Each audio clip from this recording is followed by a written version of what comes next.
말씀과 숨. 예수 그리스도는 교회의 머리이지만 심장은 아니다. 심장은 무엇보다도 성령에 적합하다. 그리스도교 신앙은 인간 구원을 위한 하느님 그리고 그분의 활동 모두와 연관된다. 그러나 배타적으로 예수 그리스도에게만 집중하면 이를 모두 놓치고 만다. 그리스도는 이 둘을 모두 권위 있게 알기 위한 음성이자 길이다.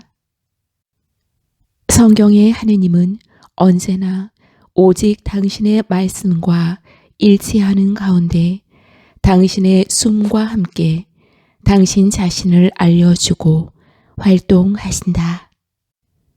성령은 영적인 그리스도의 현 존재 형태이다. 성령은 우리에게 이미지로 말한다.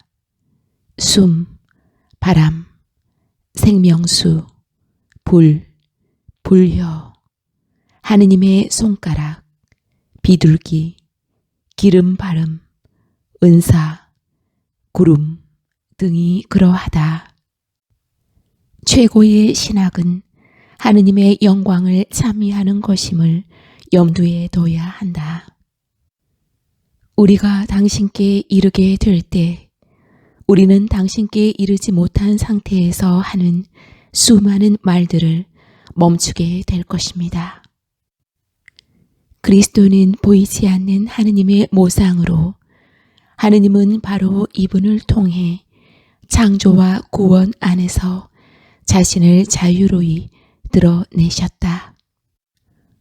성자께서는 하느님의 말씀으로서 우리에게 당신의 가르침을 전해 주신다. 반면 성령께서는 우리가 이 가르침을 이해하게 해 주신다. 성령은 우리 안에 계신 하느님이시다.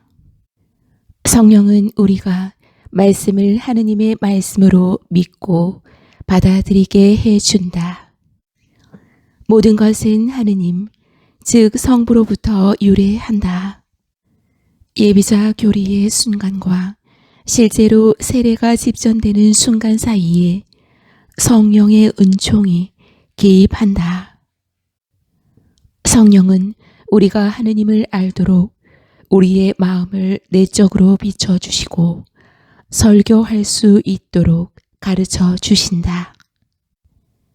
그래서 모든 설교에는 성령에 대한 간청, 즉 에피클레시스, 성령 청원 기도가 선행되고 동반되어야 한다. 설교가들의 모델인 요한 크리소스토무스 성인은 기도가 결합되지 않는다면 강론은 무슨 소용이 있겠습니까? 라고 말하였다. 말씀은 성찬례와 마찬가지로 영적인 식사라고 불린다. 이는 참 사랑의 개입을 보증한다. 따라서 성령의 개입도 보증한다. 성자야말로 문이시다. 문의 열쇠는 성령이시다. 교회는 그리스도의 몸이다. 바오로 사도는 교회가 마치 그리스도인 것처럼 그에 대해 말했다. 다마스쿠스를 향해 가는 길에서 체험한 예수님의 발현에 대한 이야기가 그것이다. 아우구스티누스 성인은 사울아, 사울아, 왜 나를 박해하느냐 라는 구절을 끊임없이 언급했다. 말하는 교회는 그리스도 안에 있으며 그리스도는 교회 안에 계십니다. 교회는 구원을 얻기 위한 문이다. 교회는 성령의 수호와 인도 아래 그 자체로 진리의 원천이 된다. 성령은 구조화된 하느님의 백성인 교회로 하여금 그 말씀들을 수호하고 묵상하도록 움직이신다. 진리의 영께서 오시면 너희를 모든 진리 안으로 이끌어 주실 것이다. 진리이신 성령을 통해 예수께서 가져오신 진리가 교회 안에서 현재하고 활성화된다. 중세에는 다음과 같은 질문이 제기된 바 있다. 쥐는 무엇을 취하는가? 즉, 죽성된 성체를 갉아먹는 쥐는 무엇을 취하거나 받는가? 루터 역시 성체에 대한 자신의 현실 감각을 바탕으로 다음과 같이 대답했다. 쥐는 그리스도의 몸을 갉아먹는다. 그러나 다음과 같이 덧붙였다. 즉, 그럼에도 불구하고 그 쥐는 구세주 그리스도의 진리에 참여하지 못한다. 왜냐하면 이를 위해서는 믿음이 필요하기 때문이다. 또한 성령도 필요하다. 성령은 생생한 믿음과 사랑 속에서 개입해 들어오시며 우리는 이 믿음과 사랑을 통해 우리가 받은 것과 더불어 참으로 친교를 나눈다. 성령은 모든 전례에 생기를 불어 넣는다. 성령의 현존과 활동은 종종 인상적인 형태를 취한다. 오순절에 숨은 갑자기 하늘에서 거센 바람이 부는 듯한 소리를 냈다. 일반적으로 성령은 내적 속삭임이자 또한 침묵이다. 말씀은 표현이다. 반면 성령은 영감이다. 파라클리토 또는 성령은 진리의 영으로 불린다. 또한 영은 진리이시다. 하느님은 제1진리이시다. 예수님은 진리이자 생명인 한에서 성부를 향한 길이시다. 나는 길이요 진리요 생명이다. 나를 통하지 않고서는 아무도 아버지께 갈 수 없다. 성령 또한 진리이시다. 요한은 이렇게 말한다. 성령은 곧 진리이십니다. 우리는 오직 성령에 힘입어 이 진리를 얻을 수 있다. 그리스도와 성령은 함께 작용하신다. 이레네우스 성인에 의해 제시된 탁월한 이미지에 따르면 예수님과 성령은 바로 하느님의 두 손이다. 그것은 살아있는 몸 가운데 머리와 심장의 이미지이다. 두 분 가운데 어느 분이 머리이며 어느 분이 심장일까? 그리스도가 머리이며 성령은 심장이시다. 토마스 아퀴나스는 성령을 교회의 심장으로 보았다. 그리스도 안에는 성부의 두 손인 말씀과 숨이 결합되어 있다. 성령 강림절은 새로운 창조의 기원으로 드러난다. 하느님은 계속해서 교회를 적극적으로 건설하신다. 각자는 자신의 자리에서 자신이 받은 선물에 따라 교회 공동체를 위해 기여한다. 교회는 지속적으로 개혁되어 갔다. 성령은 비둘기 형상으로 예수 위에 내려왔다. 이는 삼위일체가 드러나는 순간이자 예수께 권한을 위임하는 순간이며 그분을 축성하는 순간이었다. 예수는 하느님 나라를 선포하고 시작하기 위해 오셨다. 그분의 첫 번째 행위는 하느님 나라를 반대하는 자를 정면으로 대적하는 일이다. 너는 나의 아들이다. 그분은 불명예스럽게 단죄되어 돌아가셨다. 그러나 성부 하느님은 예수를 부활시키셨다. 이는 무엇보다도 성령에 의해 이루어졌다. 또한 우리의 부활도 그리스도 부활의 귀결로서 성령을 통해 일어난다. 세상 창조 이전부터 아버지께서 저를 사랑하셨습니다. 나는 아브라함이 태어나기 전부터 있었다. 만일 구원 경륜을 통해서가 아니라면 엄밀히 말해 우리는 삼위일체 신비를 알 수 없다. 우리는 세례를 통해 성령을 선사받는다. 이 성령의 힘으로 우리가 아빠, 아버지 하고 외치는 것이다. 그리고 이 성령께서 몸소 우리가 하느님의 자녀임을 우리의 영에게 증언해 준다. 하느님의 계획은 인간을 당신의 자녀로 삼는 가운데 당신의 모상에 따라 인간을 다시 만드는 데 있다.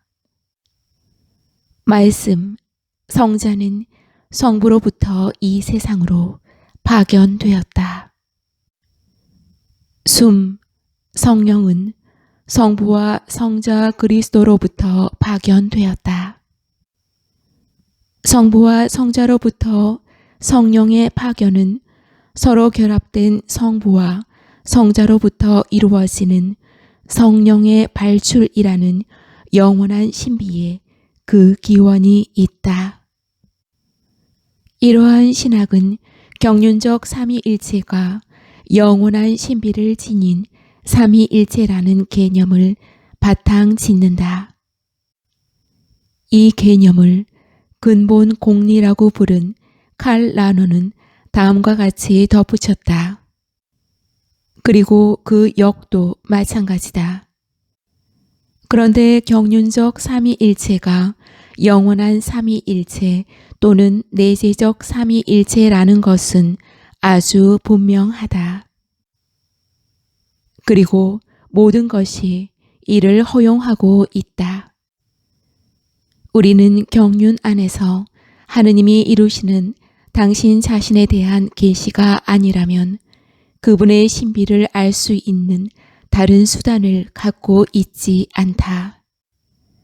하느님의 자기 계시와 자기 통교는 구원 경륜의 전망에서 자기 비움과 십자가를 통해 실현된다.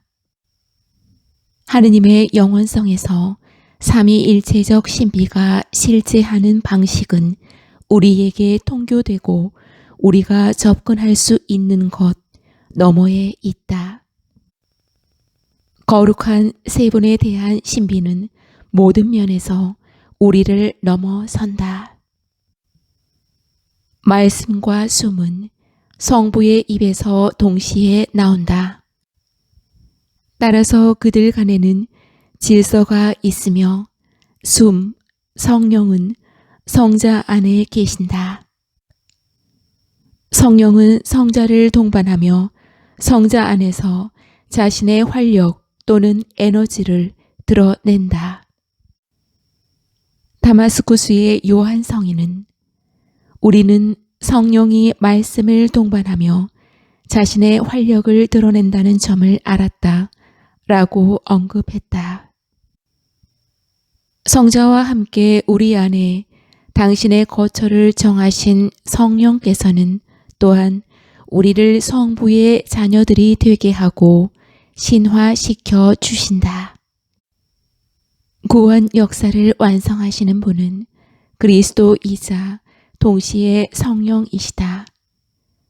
성령은 역사에서 그리스도 안에 있는 절대적인 충만함을 실현하고 완성하신다. 우리는 하느님의 자녀들이다. 그리고 이는 그리스도의 영을 통해서 그렇다. 우리는 약속된 유산의 시작이자 첫 번째 선물이며 담보로서 그분의 영을 선사받았다. 그분은 해방 과정에서 우리를 책임지신다. 성령은 우리와 함께 우리 안에서 일하신다. 그러나 성령은 세상과 역사 안에서도 그렇게 일하신다. 그러나 그렇다고 해서 역사의 모든 것이 성령으로부터 유래한다는 것을 의미하지는 않는다. 악은 거기서 자신의 몫을 도려낸다. 인간은 자신 안으로 굽어든 상태에서 계속 자신 속으로 빠져들고 하느님에 대한 망각과 경멸 속에서 자신만을 찾으며 자기 충족을 추구하고 있다. 예수님과 제자들의 변호자인 성령께서는 죄와 의로움과 심판에 관한 세상의 그릇된 생각을 밝히실 것이며 욕에 대항한 전투에 생기를 불어넣으실 것이다. 우리가 사는 이 세상의 역사에서 성령의 활동은 하느님 자녀들의 몸 그리고 영과 진리로 흠숭하는 성전을 건설하는 것을 지향한다. 이 성전은 그리스도의 몸 이외에 다른 것이 될 수 없다. 그리스도와 친교의 몸은 분명 가시적이고 명시적인 형태를 지닌다. 이는 다름 아닌 교회를 말한다. 성령은 사람들과 함께 그리스도의 영적인 몸을 형성해야 한다. 그분은 모든 이를 구원하길 원하고 열망하셨으며 모든 이가 하느님의 자녀가 되기를 원하셨고 모든 성도가 하나의 완전한 인간을 이루도록 부르셨다. 사실 오직 유일한 하느님의 아드님이 계시다. 우리는 천상의 완전한 유일한 사람을 형성하기를 열망하면서 아드님과 성령을 통해 다시 탄생하게 된다. 결국 오직 한 분만이 우리 아버지라고 말할 수 있다. 우리는 이 광활한 세상을 위해 성령 안에서 그리스도를 통해 성부께 영광을 드리며 우리의 기도 안에 청원 기도와 찬미 기도 안에 이 세상을 담기로 하자. 사실 성령은 세상에서 더듬으며 우리 아버지를 말하려는 모든 일을 은밀하게 모으고 결속시켜 주는 분이다. 우리는 오직 그분을 통해 외친다. 아니, 그분 친히 우리를 위해 외치신다. 아빠, 아버지.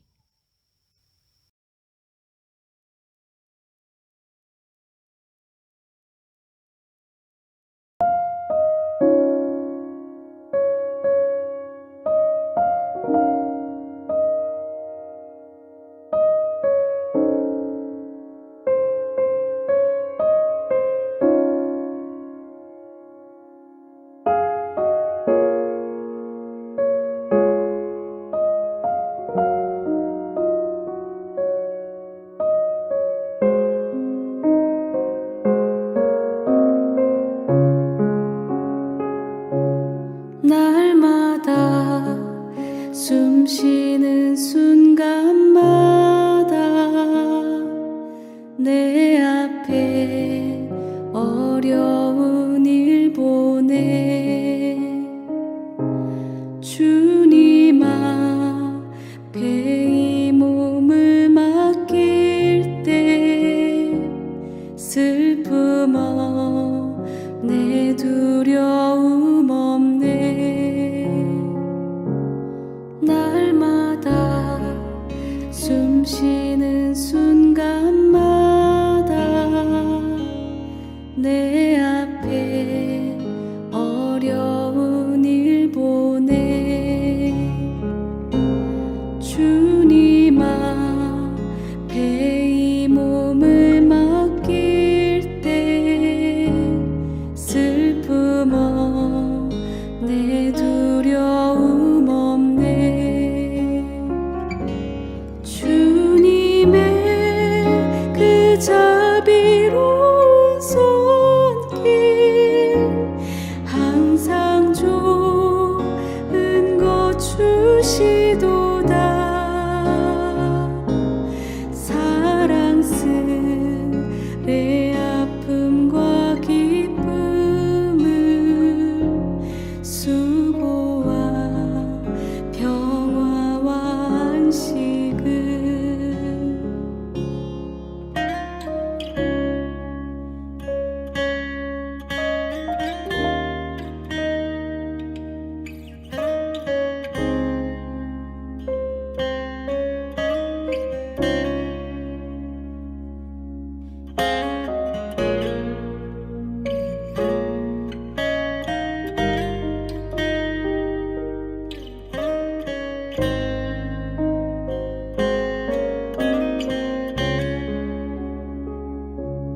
날마다 주님 내 곁에 계셔 자비로 날 감싸 주시네